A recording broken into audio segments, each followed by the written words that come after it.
The loan deposit rate gap in major South Korean banks has reached its largest in nearly 2.5 years. This is due to banks reducing deposit rates faster than loan rates, especially following a recent rate cut by the Bank of Korea.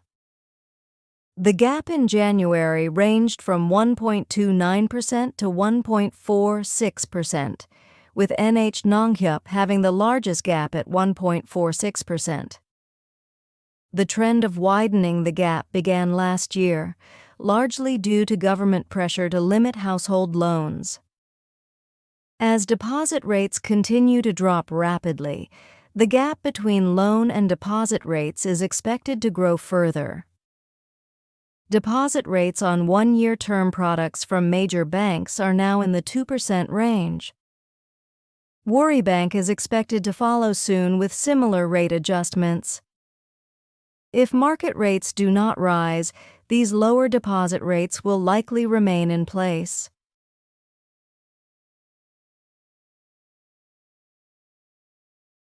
North Korea test-fired strategic cruise missiles this week to demonstrate its powerful striking ability. The launch was supervised by Kim Jong-un and conducted by a missile unit of the Korean People's Army. The missiles flew 1,587 kilometers in 7,961 to 7,973 seconds before hitting their targets. The test was aimed at warning enemies who are escalating tensions. Kim Jong-un said powerful striking ability guarantees perfect deterrence and defense. South Korea's military detected the missile launches towards the Yellow Sea. The Joint Chiefs of Staff were prepared for the test after detecting relevant signs. The JCS is monitoring North Korean activities under the South Korea-U.S. defense posture. The test firing was seen as a message to the Trump administration's North Korea policy.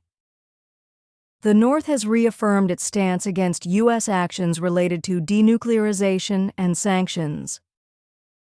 This was the first cruise missile test since January 25. The test also comes before the South Korea-U.S. joint military exercise in March.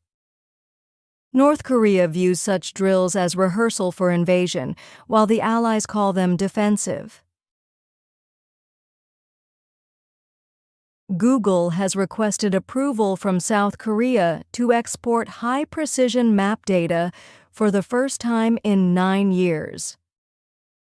Previous requests in 2011 and 2016 were denied due to national security concerns.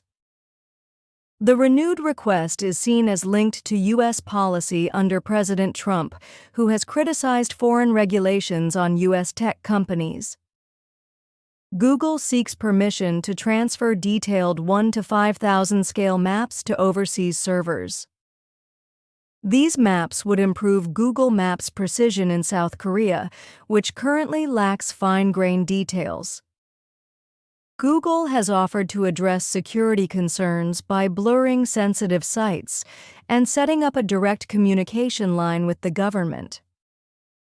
However, the government remains cautious about handing over security facility locations to a foreign company.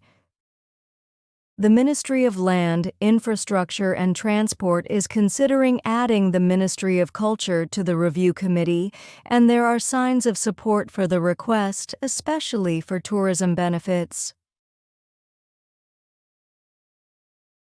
Trump signed an executive order to investigate timber imports' impact on national security.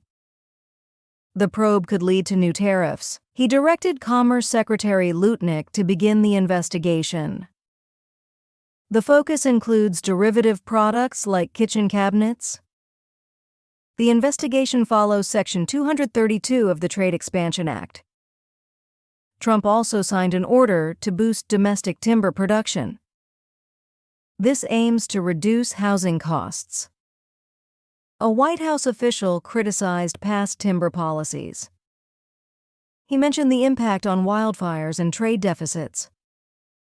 The official noted the Pentagon's reliance on lumber. Trump had considered a 25% tariff on lumber imports. South Korea's furniture exports to the U.S. were $30 million. Experts say tariffs may not greatly affect South Korea. Trump uses tariffs to reduce trade deficits and boost manufacturing.